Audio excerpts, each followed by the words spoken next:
Hello and welcome to week 2 of the philosophy course where we're continuing with the Phaedo text. I'm going to look into some greater detail in the Phaedo text and specifically a number of arguments, or 4 arguments, presented by Socrates in the Phaedo relating to the continuing existence of the soul after the death of the body. But before I do that, I thought I'd just mention a couple of housekeeping announcements. One being that there will be a philosophy seminar held at Distance Education on the 6th of March, Thursday the 6th of March, and information of that is being sent out to your postal addresses, so you should be receiving that quite soon. The philosophy seminar, it's a great opportunity to discuss philosophy and ideas with other class members, to bounce ideas off each other, to look at the text a little bit more closely. So it's a great opportunity for that. If you are able to come, that's fantastic. You'll get a lot out of it. If you are unable, that's okay. It's not a compulsory component of the course. It's basically an added extra. So that's the 6th of March. The other housekeeping announcement I wanted to outline was just that I understand that distance education for some people will be a new kind of mode of learning. So it takes a little bit of time to get used to how to submit work. There might be a couple of people that have enrolled a little bit late. There might be some people that have had some difficulty in acquiring the set text. I just wanted to say that I understand that it's understandable that there's going to be some hiccups like this in the first couple of weeks. Things will start to get a bit smoother. So if you are feeling anxious in any way, or you're getting bummed out, or you're sitting in your room and just banging your head against the wall, don't do so. It's understandable, especially in the first couple of weeks where you're getting used to things, that there's going to be a couple of bumps along the way, and in a couple of weeks' time it'll start to make a lot more sense. So, with the Phaedo text, what we're looking at in week 2, we're looking at, specifically in week 2, we're digging deep into the arguments contained in the Phaedo. And there's 4 arguments presented by Socrates and a couple of objections as well. These are the main arguments that are in the prescribed text as set out by Vicar. So, all the stuff on the Phaedo that's going to be in the end of year exam, the stuff that's going to be in the Sax, it's going to be about these 4 arguments and the objections from Simmias and Cebes. It's going to be about that. The other stuff in the Phaedo, you've read it all.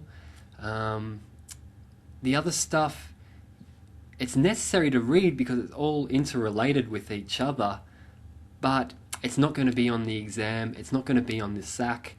The thing that's going to be on the SAC are these 4 arguments. So the other stuff, you really need to read the Phaedo in its entirety to understand and to make sense of the narrative. But our concern as philosophers, as Unit 3 philosophy students, is to look at these arguments as outlined by Socrates. And that's what we're really doing in week 2. We're really digging deep into these arguments. And the main activity, the main requirement, the most important thing of week 2 is the final activity, where you're required to look at one of these arguments in greater detail, to evaluate it, to see if there's any counter arguments, counter examples, to throw everything at it, criticize it, and see if it's a good argument. So I thought, just in this video, I was going to go over those 4 arguments presented by Socrates to help you get you understanding, and to help you know your knowledge about them a little bit. So I was going to go over those 4 arguments. And they are right behind me here. So the first one, I'll stand up for this. The first one, argument from opposites. Socrates says, everything in the world, it comes from its opposites. All cause and change in the world is caused by its opposites. Death and life are opposites. Death comes from life and life comes from death. Therefore, Socrates says, the soul is going to live beyond the death of the body. Now, if we're going to choose this as an argument for evaluation, we might consider, well, is it the case, Socrates, that everything in the world comes from its opposites? That there's this cyclical nature about the world? It might be the case in some instances. Maybe, I don't know, summer and winter are opposites, and there's some kind of cyclical nature to the weather. I'm not sure about global warming, how that comes into it, but the basic conception of the weather, they kind of follow each other, they're opposites. Okay, maybe you have something there, Socrates, but everything in the world, all things, I don't know. So that's something to consider with that one. The second one is called the argument from recollection. Okay, now, something that is in the text, but not explicitly there, is Plato's theory of the forms. The theory of the forms. And the theory of the forms generally goes something like this. There is physical stuff in the world that I see, touch, hear, smell, experience with my five senses. One being a mug here, another a cup. That's a water bottle. So there's these physical things in the world, and we experience them through our five senses. Okay. Now, Plato says there's these other things that we're able to conceptualize, that we're able to understand and have ideas about, but they're not approachable, not experienced through the five senses. And he gives examples like justice. No one actually sees justice, but some people are more just than others, some countries are more just than others, some actions are more just than others. But justice itself, we don't actually see, touch, feel, taste justice itself. Another example is beauty. Another example is the perfect circle. Let's consider this circle behind me. That is part of the physical material world, according to Plato. But there is this idea of the perfect circle. And somehow this circle behind me partakes in that idea of the perfect circle. But it's never going to be the perfect circle because it's material stuff. So, that's a brief look at the theory of the forms. And it comes into this argument above me, the argument from recollection. It goes something like, all learning is recollection, forgotten from birth. Now, Plato says that we were able to have such knowledge suggests that the soul somehow existed before birth. Somehow, because we have knowledge of perfect circle, justice, equality, because we have knowledge of that, somehow we were previously in contact with it. And somehow we're able to recollect what we already knew before we were born. So that's the second argument. Is it a good argument? Well, it probably has a couple of things that we could think about. One being the theory of forms. Is it good? I know we're not going to just criticize it because that's a crazy idea, Plato. What were you thinking about? But we're going to look at the arguments and say, is there reason to say this is a good theory? Okay, so on to the third one. The argument from affinity. And when you see this argument, I want you to think of this statement. It takes one to know one. It takes one to know one. So whenever you see that argument, the argument from affinity, just think to yourself, takes one to know one. And I'll explain why. Okay, so in this argument from affinity, Socrates brings in a distinction between composite stuff and incomposite stuff. Now, let me take an example of composite stuff. For Socrates, composite stuff is stuff of the world that's made up of parts. I've got a piece of paper here, and I'm ripping this piece of paper.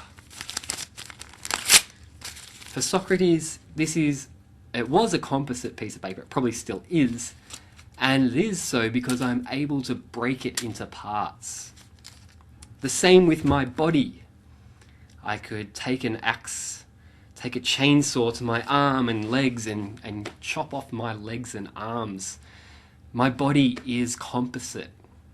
Contrast this, according to Socrates, with the forms. Justice, beauty, the perfect circle, equality. These things, for Socrates, these concepts, you can't simply just break it in half. It doesn't make sense to do so. They are incomposite. Now, according to the theory of the forms, our soul, our mind, is able to somehow participate with the forms, for otherwise we wouldn't have any knowledge, we wouldn't be able to understand the idea of perfect circle, justice, those types of things. Somehow it's able to relate with the forms. And this sentence here, it takes one to know one. It takes one to know one. The soul must be like the forms because it takes one to know one.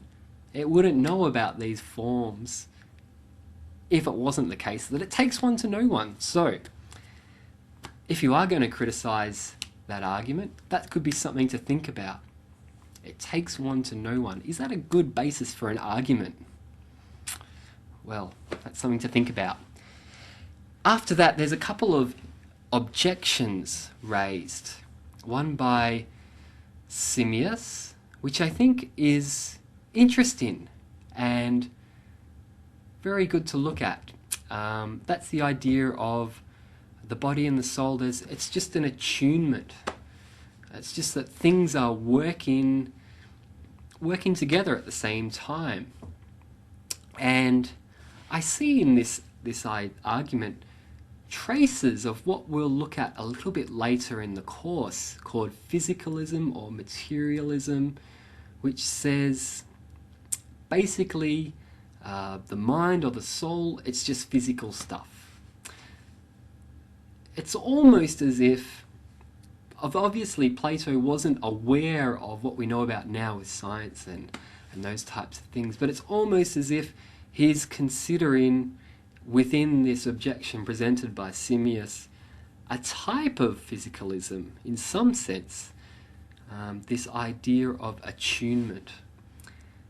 So that's something to consider. And you can see within the Plato text, it's really there is no specific layout of here is the philosophy, here is the theory of everything as presented by Socrates.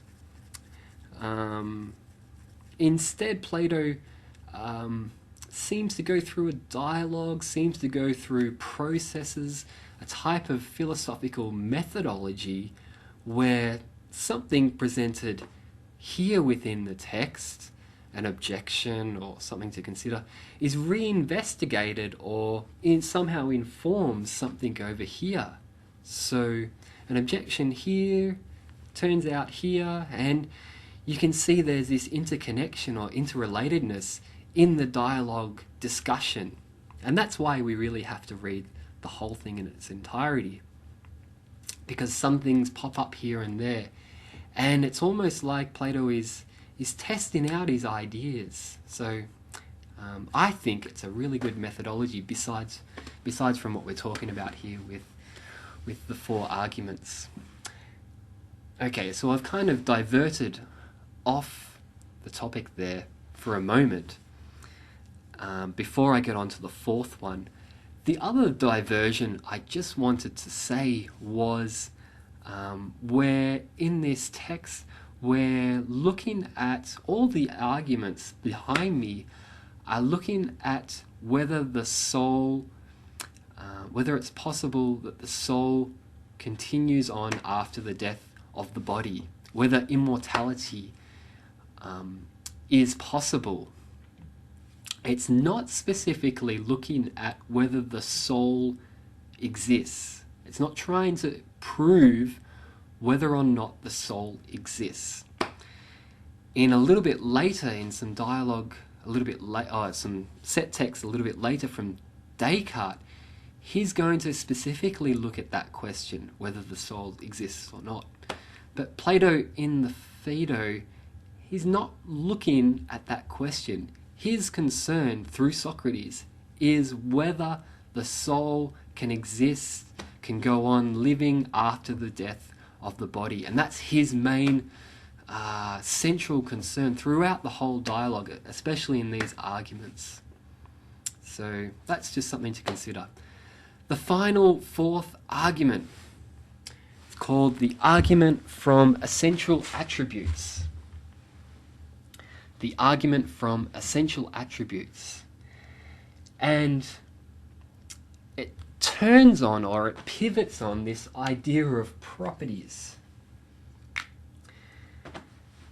And there's 2 distinctions in properties made. One being an accidental property, and the other being an essential property. An accidental property is something that could be otherwise, an attribute or a property that could be otherwise, that's accidental. So I have green eyes, but they could easily be blue.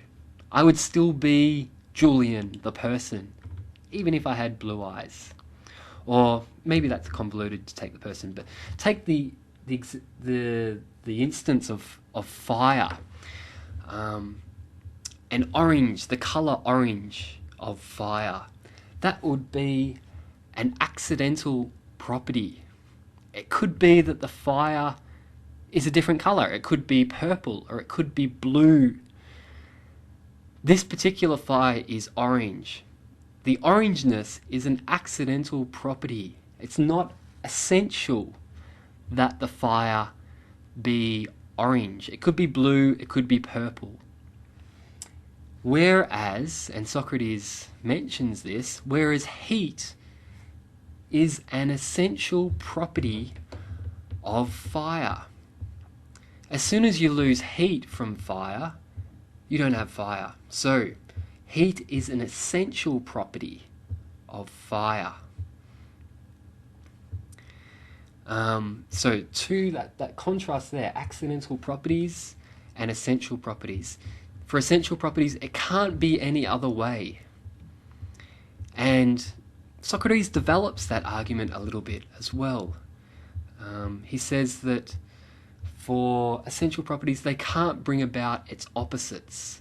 So in the instance of heat and fire, it can't bring about the opposite of coldness for that. It goes on finally to finish off, where is this argument leading? The final conclusion is that the form of life is an essential property of the soul. It can't be any other way. That's the final conclusion of this argument. So that's the fourth argument. Is it good? Is it bad? That's our main concern for week 2, as we're taking just one of these arguments and putting it up, looking at it, criticizing it in any way we can possible, looking at its premises, looking at the logic. Does it follow? Basically just throwing things at it and seeing if it's a good argument or not. So that's week 2. If you have any questions or comments, please call or email. Please keep in touch on the philosophy online area, the forum and that type of thing. Please keep an eye out for things like that. I'll leave you, it's probably enough information already. I'll leave you with that, but yeah, thanks for listening, and I'll speak to you soon.